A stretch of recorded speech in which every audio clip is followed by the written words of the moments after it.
कोइमं पठविं विजिष्यति यमलोकञ्च इमं सदेवकं को धम्मपदं सुदेशितं कुशलो पुप्पमिव पचेष्यति। इस धरती को कौन जीतेगा? स्वर्ग और नरक सहित सभी लोगों को कौन जीतेगा? जैसे चतुर्माली सुंदर फूलों को चुनकर तोड़ता है, वैसे ही भली प्रकार से बताए गए इस अमृतमय बुद्धवाणी नामक सद्धर्म को कौन बोध करेगा? सेखो पठविं विजिष्यति यमलोकञ्च इमं सदेवकं सेखो धम्मपदं सुदेशितं कुशलो पुप्पमिव पचेष्यति। आर्य अष्टांगिक मार्ग पर चलने वाला श्रद्धावान ज्ञानी ही इस धरती को जीत लेता है। स्वर्ग और नरक सहित सभी लोगों को वही जीत लेता है। जैसे चतुर्माली सुंदर सुंदर फूलों को चुनकर तोड़ता है, वैसे ही भली प्रकार से बताए गए इस अमृतमय बुद्धवाणी नामक सद्धर्म को वही बोध करता है। फेनूपमं कायमिमं विदित्वा मरीचिधम्मं अभिसंबुधानो चित्वान्मारस्य सपुप्पकानि आदस्सनं मच्छुराजस् गच्छे। इस शरीर को निस्सार फेन के समान समझना चाहिए। यह जीवन मरीचिका के समान है, इसे भली भांति बोध करना चाहिए।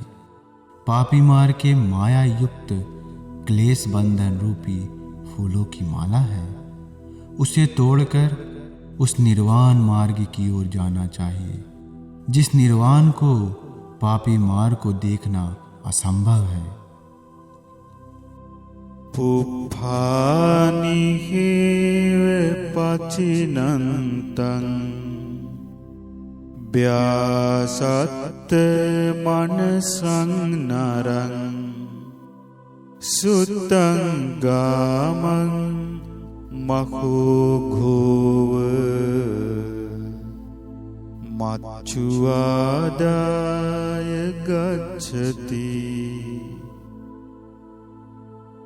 जैसे माली फूलों की खोज में कई पौधों के पास जाता है, वैसे ही काम भोगों के सुख में फंसे लोग काम भोगों को ही खोज खोज कर जाते हैं, और अंत में जैसे गांव के सोए लोगों को बाढ़ आकर समुद्र में बहा ले जाती है, उसी प्रकार पापी मार उन लोगों को दुर्गति दुखों में डुबा देता है।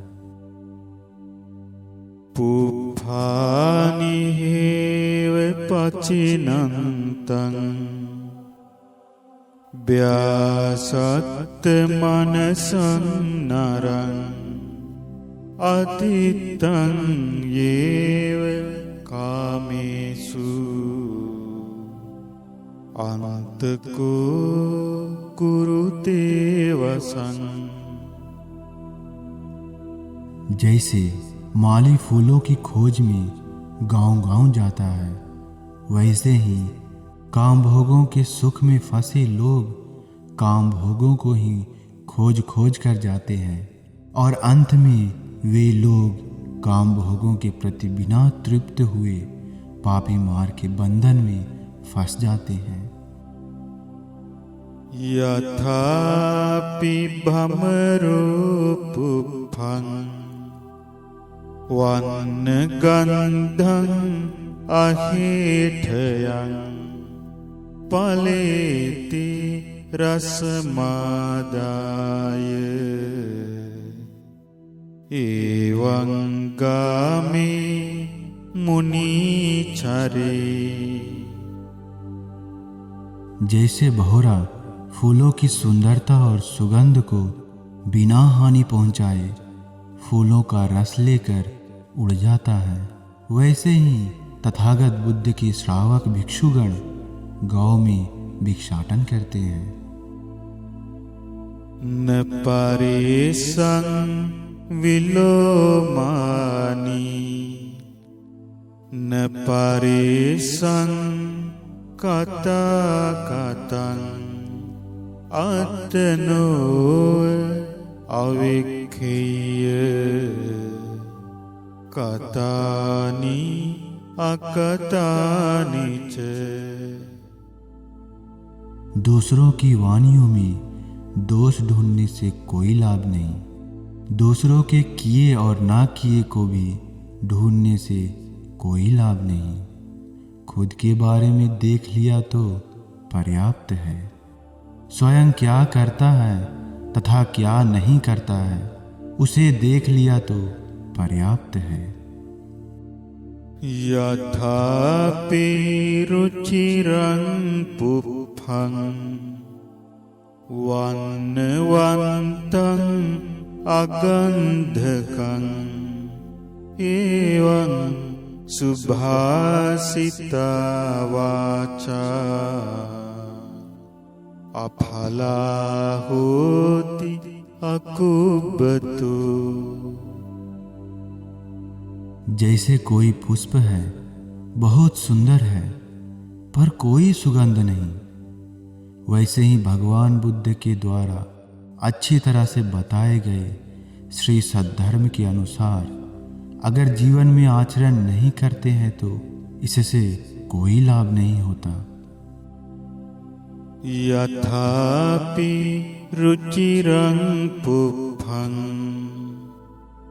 वन्नवन्तं सगन्धकं एवं सुभाषिता वाचा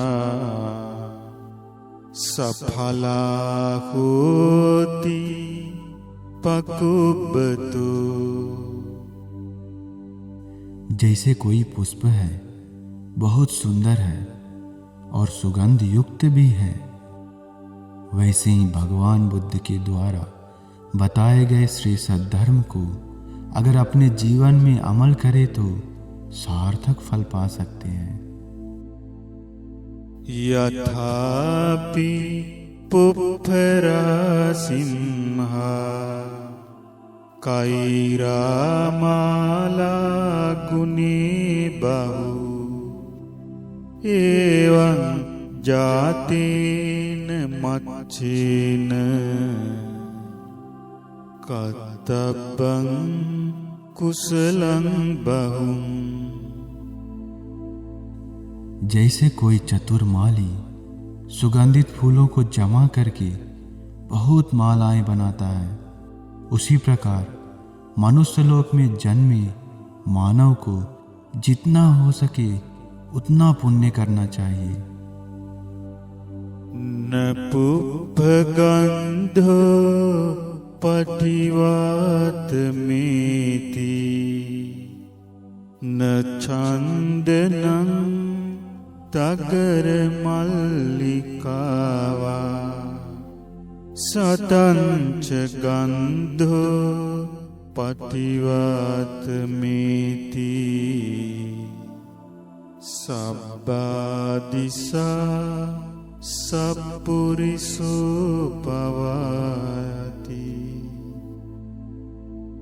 पुष्पों की सुगंध हवा की विपरीत दिशा में नहीं जाती। चंदन, चंपा, कमल या जूही की सुगंध भी हवा के विपरीत दिशा में नहीं जाती, लेकिन सत्पुरुषों के गुणों की सुगंध तो हवा के विपरीत दिशा में भी जाती है। सत्पुरुष व्यक्ति सभी दिशाओं को सुगंधित करता है। चंदनं तगरं वापि उपलं अथवा सिकी एतेषां गन्धजातानां शीलगन्धो अनुत्तरो।